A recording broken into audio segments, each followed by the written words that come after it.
Distinguished guests, ladies and gentlemen, ang umaga po. Welcome to the final joint meeting of the Committee on Public Order and Safety and Committee on Games and Amusement. For the last three hearings, as chairperson of the House Committee on Games and Amusement, we have closely examined the operations and regulation of online gaming industry, including the various agencies and key players. Meanwhile, the House Committee on Public Order and Safety under Chairperson Danilo Fernandez has deftly navigated through the labyrinth of illegal POGO syndicate, covering its connection to human trafficking, money laundering, tax evasion, prostitution, kidnapping, torture, illegal drugs, and other criminal activities. To date, our hearings have achieved the following. We have exposed massive illicit activity. We have determined revenue from offshore gaming does not justify the associated social cost. Our efforts have led to a growing public consensus that POGOs should be banned, a view that was echoed by the President. Despite the aforementioned headways, several issues still remain. One of it, that should the ban also encompass those that provide third-party services to legitimate foreign operators from Americas. However, lest we forget these illegal POGO operators, the one we have now, the 402, they initially commenced their operations legally or with a semblance of legality. Remember that they were former PAGCOR license or sub-licensees whose registration were no longer renewed. Hence, it behooves upon PAGCOR as the regulatory agency government to monitor what happens to your licensee should they no longer be qualified to continue their operation. Second, regardless of whether the ban is total or regulated, clear that criminal activity has no place in our society. We must build on our previous findings. Sa issuing agencies, though justified as to their existence, should have a centralized reporting mechanism to monitor the whereabouts of foreigners to prevent all the reported crimes. Once in the country, foreigners should be held accountable for their action. For this, frontline agencies, including the local government units, has to be more proactive, as demonstrated in the PORAC case. The issue here is not lack of legislation, but more of proper implementation. Additionally, the private sector, particularly the internet service providers, they cannot escape accountability. Our inquiry revealed that we needed a stricter SIM registration procedure, a mandatory requirement for these internet service providers to report suspiciously high internet traffic that might indicate online gambling activity. Also brings to mind question if there is need for receipt 13. Any new legislation must address the entire online gaming sector to ensure that POGO or POGO-like entity will not return in any form, name, or structure. This in mind, I thank everyone for their attendance and participation. May we work together to ensure that our decisions, actions are guided by our core values, public. Thank you, Co-Chair. Nice opening remarks. At ganda rin po ating tawag ba dito? People Center and newly opened. This is our first hearing na ginawa po dito sa People's Center. Thank you so much for allowing us to use this for the first time. And this is my opening remarks. At ang ating pong opening remarks ay kasama na rin po na presentation. We collated this all of the investigation that because this will be our last hearing together with the Games and Amusement. Because the plenary members have created a Quadcom composed of 4 committees. Committee on Public Order and Safety, Committee on Rights, Drugs, and Committee on Public Accounts. So, ito na po yung aking opening remarks and presentation. Magandang umaga po sa ating lahat. Noong nakaraang Lunes po, sa pangunguna po ng ating Speaker Martin Romualdez, kasama po ang ilan sa ating mga members ng committee na ito, kasama rin po co-chair Oni Ferrer, kami po ay nagpunta sa Bamban Tarlac, sa Porac at sa Mexico, Pampanga, kung saan nasabat ng ating mga operatiba ang mga droga na iniimbestigahan sa Committee on Drinking Drugs sa pangunguna ni Chairman Ace Barbers. Nakita din natin ang mga lugar kung saan ang mga criminal activities were being perpetrated by perpetrators.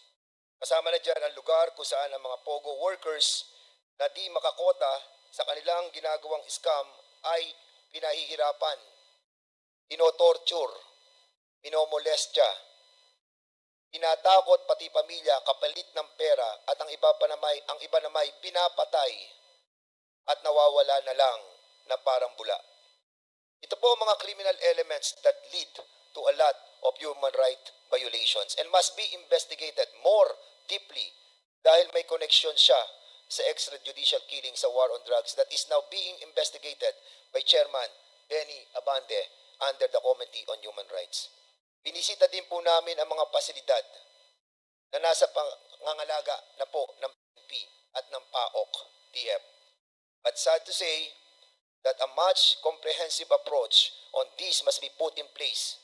Tama si Speaker Martin Romualdez, kailangan ng inventaryo ng mga gamit at pangangalaga ng tamang ahensya upang di masira ang mga kagamitan at pasilidad sa mga naturang lugar. Kailangan din natin ang mas malalim na investigasyon sa sabwatan ng mga inihalal nating mga opisyal ng bayan, mapa mayor, mapa congressman, mapa senador, at kahit pangulo ng ating bansa. We can see a pattern of bribery in the highest form to betray the Filipino people, attempting to kill the sovereignty of this nation at ibenta ang ating kalayaan. And I will explore this issue in a while.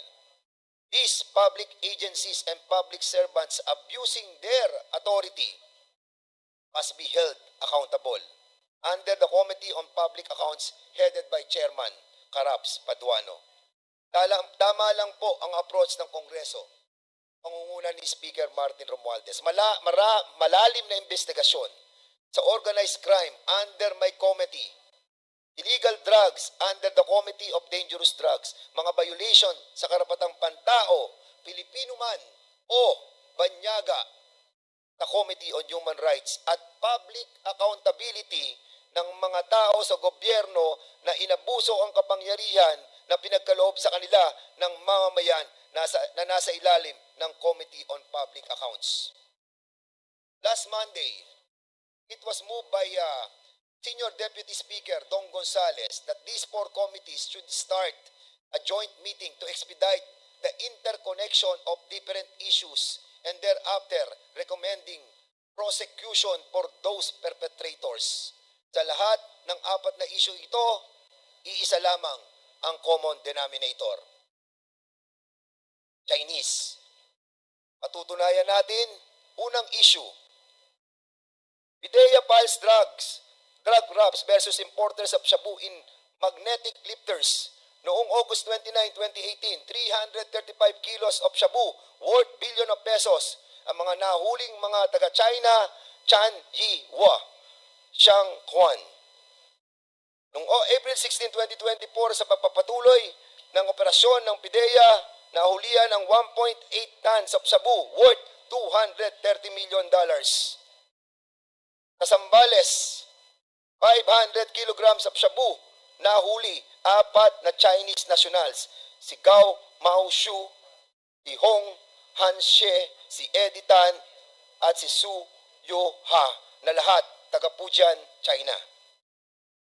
yung 14K Hong Kong Triad, at si Sun Yi-o, pinakamalaking powerful drug trafficking organization in the global illegal drug market.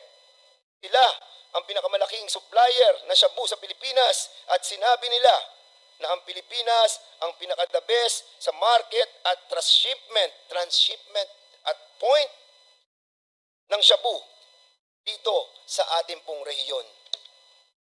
Nakabite, 2 Chinese men ang napatay at 2 bilyong shabu ang nakuha ng PIDEA.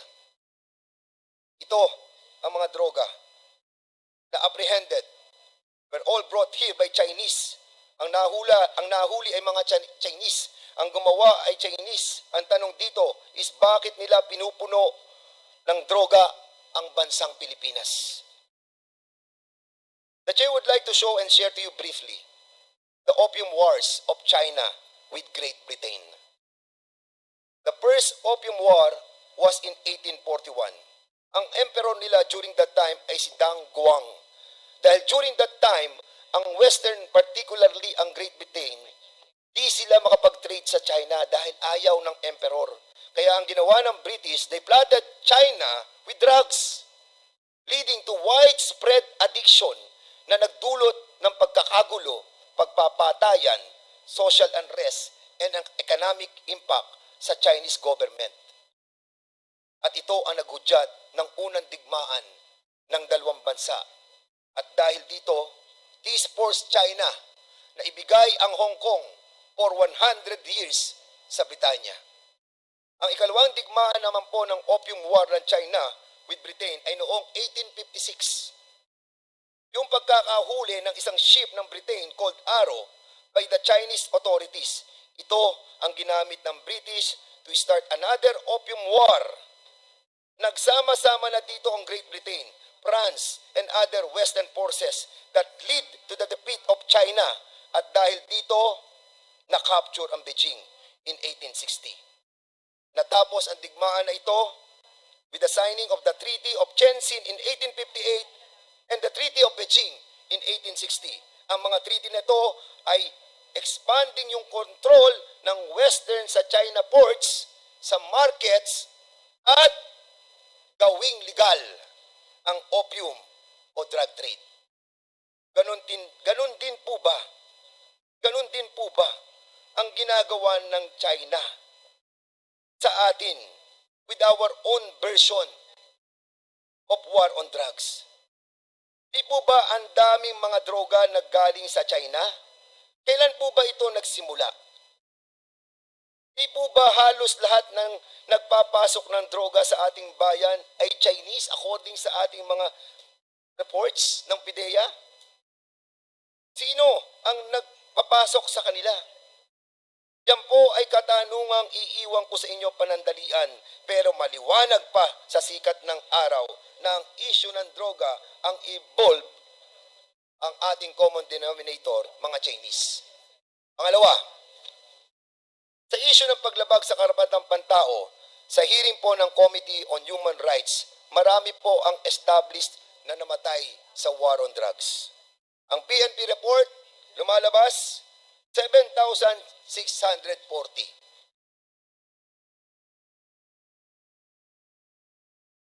Sa Presidential Communication Office, inilabas nila na 20,000 ang report ng PCO na umabot noong taong 2017. These deaths includes human rights abuses that was a product of war on drugs that was carried out by the illegal drugs brought by the Chinese national in cahoots with bribe Filipinos, appointed and elected official of the government. Sila ang makabagong makapili. At dito naman sa ating investigasyon sa POGO, nakita natin na ang perpetrators ng mga organized crime, tortures, killings, kidnappings, and so on, and so on, and so on. Again, Chinese. Sa issue naman po ng korporasyon, ng pag-aari ng mga Chinese, thousands of hectares of land na pag-aari ng mga korporasyon na ang mga incorporators ay mga Chinese. Yung Empire 99 Corporation, 300 titles. Na-establish po ito sa Committee ng Public Accounts ni Chairman Caraps Paduano, and all the incorporators are Chinese. Ang mga politiko naman na pretending to be Filipinos but supported by a company owned by China or affiliated with China. Naalala niyo po ba yung mga tarpaulin na ganito na kung saan gagawin tayong probinsya ng China? This is a mind setting. This is mind conditioning. Ilan pa kaya ang alis ko sa ating mga elected officials? Ilan pa kaya sa kanila o sa amin o sa atin dito ang supported directly or indirectly by the wide, comprehensive mobilization of their different elements to perpetrate their intention to control our nation and invade us without firing a single bullet? Pati na ang iniimbestigahan natin dito. Yung SMNI was investigated by Congress. It was mentioned by Napoda City Representative Toby Chanco noong December 11 na karang taon that SMNI is affiliated with CGTN, China Global TV Network. Meron silang partnership which was used to push the China's agenda. Pansinin po natin yan, mga kababayan. And even ang NGCP, ang National Grid Corporation, siyang nagsusupply ng kuryente sa buong Pilipinas. Sila ang bumubuhay sa ating ekonomiya dahil sila nagdadala nito sa ating mga pabrika, sa ating mga tahanan, sa paaralan, sa ating gobyerno, sa ating military, sa ating PNP. Lahat ng sakay ng gobyerno, sila ang nag-aalaga ng seguridad ng ating kuryente. Ang 40% nito ay pag-aari ng State Grid Corporation of China. 60% kay Henry C. and Robert Coyuto. Tama si Speaker Martin Romualdez. We need to buy back through the Sovereign Wealth Fund yung Maharlika Investment Corporation na mabili natin kahit isa man lang board seat sa NGCP. Dahil tayo na lamang sa buong mundo na ang national grid or our transmission line is owned by a private company, owned by a foreigner, owned by a country who wants to control us and invade us silently. Iba yung 9-meter dash line na sinakop na nila ang buo nating karagatan ay gusto na nilang kunin. Kumising na po tayo, mga kababayan. As reported and discussed in the Committee on Transportation headed by Chairman Romy Acop, ang Coast Guard, 36 Coast Guards, Chinese, mga general, mga koronel. Ang first line of defense natin, depend natin, yung ating pong coastline, yung ating karagatan, sila nagdedepensa. Pero meron po tayong mga general ng mga Chinese, meron tayong mga koronel ng mga Coast Guards. They penetrated us. Our first line of defense was penetrated already. And even General Gaban told us and asked for an executive session during that time. Dahil sinasabi, nababayaran ang posisyon sa Coast Guard. Pera din ang umiiral, nagkabayaran dito, the power of bribery were all around us, that Filipinos, especially elected and appointed officials, accepted the bribe without really knowing that they were already selling our sovereignty and our territory. Even our Philippine Statistics Authority, the requirement for the late registration was relaxed. Thereby, the easy access for birth certificate for Chinese was done without haste. The service provider of PSA is Unisys with link with the Chinese corporation Lenovo. Madaling makakuha ng Philippine passport dahil madali na ang pagkuha ng birth certificate. Thousands of Chinese were issued Filipino passport. even our students' visa issued by different agencies and special resident visa and the retirement visa and also yung AEP ng DOLE. 180,000 were issued to POGO's employees were all used to mobilize their Chinese people to penetrate us, to penetrate our wealth, our rights, and our nation. Yung mga uniforme na nakita sa Porac na may People's Liberation Army seal is an indication that Chinese military people are running the show in these facilities. Sinisinimula na po tayo ng kanilang operasyon using our own resources. Sa madaling salita, ginigisa tayo sa sarili nating mantika.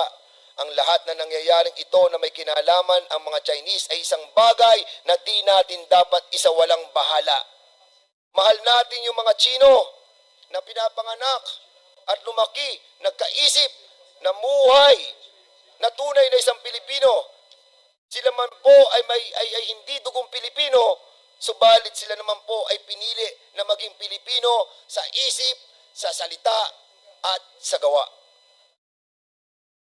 Tama ang Pangulo ng ating bansa, Ferdinand Bongbong Marcos, the pivotal decision of the President turning not away from China but in the middle and put the primary interest of this nation first deserves high respect and accolade. Salute. We may have been involved to these different elements of silent invasion without us knowing it. Pero ngayong alam na po natin, tama na, tigilan na po natin to. This is not about money anymore. Not about power too. But this is about our freedom. Kailan tayo kikilos at magkakaisa kung tayo ay nasakop na tulad ng ginawa ng Britanya sa kanila. Dumami ang droga, dumami ang patayan, nagkagulo, di nagkakaisa, at sa gitna ng kanilang kaguluhan, sila ay sinakop ng Britanya. Matuto na sana tayo sa kasaysayan.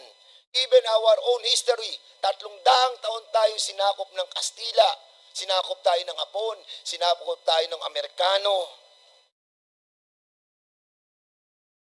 At matapos sila tayong masakop, saka lang tayo nagkaisa at lumaban. Never again.